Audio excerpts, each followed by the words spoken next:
என்னாச்சு? 2.25 cent land ஏரியால எப்படி வீடு கட்ட முடியும்னு திரும்ப கேட்டுட்டே இருக்கீங்க. வாங்க வீட்டவே காமிக்கிறேன். பாருங்க, இந்த வீடு 2.25 சென்ட் இடம் தான். வடக்கு பார்த்த மாதிரியான சைட்ல வடக்கு பார்த்த மாதிரியே கட்டியிருக்காங்க. 30க்கு 40ங்கிற பிளாட் ஏரியால 1100 ஸ்கொயர் ஃபீட்ல ரெடி பண்ணிருக்காங்க. இப்போ நம்ம நிக்கிறது பாத்தீங்கன்னா பார்க்கிங் ஏரியா 15க்கு 16ங்கிற அளவுல கொடுத்திருக்காங்க. 2 ஹேட்ச்பேக் கார் நிறுத்தலாம், பெரிய கார் நிறுத்தினீங்கன்னா ஒரு எக்ஸ்யூவி கார் நிறுத்தலாம். இது வந்து வடக்கு பார்த்த மாதிரியான மெயின் டோர் ஓப்பன் பண்ணீங்கன்னா 16க்கு 16ங்கிற அளவுல ஒரு பெரிய லிவிங் ஏரியால மல்டிமீடியா யூனிட் கொடுத்திருக்காங்க. சீலிங்ல ஃபால் சீலிங் ஒர்க் பண்ணிருக்காங்க. இந்த சைடு பூஜா யூனிட் கொடுத்திருக்காங்க. இங்க ஷோகேஸ் யூனிட் கொடுத்திருக்காங்க. லிவிங் ஏரியாவோட வென்டிலேஷன் லைட்டிங் பெரிய ஜன்னலும் கொடுத்திருக்காங்க.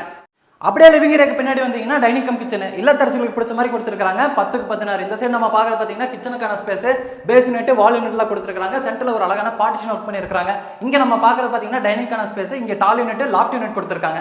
இப்போ நான் இருக்கிறது பாத்தீங்கன்னா 10க்கு 16ங்கிற அளவுல அமைஞ்சிருக்கக்கூடிய ஒரு பெரிய மாஸ்டர் பெட்ரூமுங்க. Wardrobe, study table, loft cupboard work பண்ணிருக்காங்க. இந்த பெட்ரூம்ல அட்டாச்டு டாய்லெட் கம் பாத்ரூமும் இருக்கு. இது வெஸ்டர்ன் ஸ்டைல்ல ரெடி பண்ண போறாங்க. இதோட அளவு 4.5க்கு 5. ஃபர்ஸ்ட் பெட்ரூமுக்கு அப்படியே பேரலா வீட்டோட ரெண்டாவது பெட்ரூம் கொடுத்திருக்காங்க. இதோட அளவு 10க்கு 10ங்க. இந்த பெட்ரூம்லயும் ஃபர்ஸ்ட் பெட்ரூம்ல பார்த்த மாதிரியே 4.5க்கு 5ங்கிற அளவுல ஒரு western style attached toilet cum bathroom கொடுத்திருக்காங்க. பார்க்கிங் ஏரியால இந்த சைடு ஒரு அவுட்டர் டாய்லெட் கம் பாத்ரூம் கொடுத்திருக்காங்க. அவுட்டர் டாய்லெட் கம் பாத்ரூம் முன்னாடி யூட்டிலிட்டிக்கான ஸ்பேஸ் இருக்குங்க. அவுட்டர் டாய்லெட் கம் பாத்ரூமை பொறுத்த வரைக்கும் 4க்கு 6ங்கிற அளவுல இந்தியன் ஸ்டைல்ல இருக்கு. வீடு வடக்கு பார்த்த மாதிரியான சைட்ல கட்டியிருக்கறனால வீட்டோட ஜன்னமுறையில இந்த வீட்டோட போர்வெல் வாட்டர் சம் கொடுத்திருக்காங்க. இன்னைக்கு நம்ம பார்த்த இந்த வீடு பாத்தீங்கன்னா சேலுக்காக தான் கட்டியிருக்காங்க. நம்ம கோயம்புத்தூர் சரவணம்பட்டி ஐடி பார்க்குக்கு பக்கத்திலே இருக்கு. 63 லட்சம் ரூபாய் சொல்றாங்க. வீட்டை பத்தி ஏதாவது தெரிஞ்சுக்கணும்னா கீழே இருக்க நம்பருக்கு கால் பண்ணுங்க.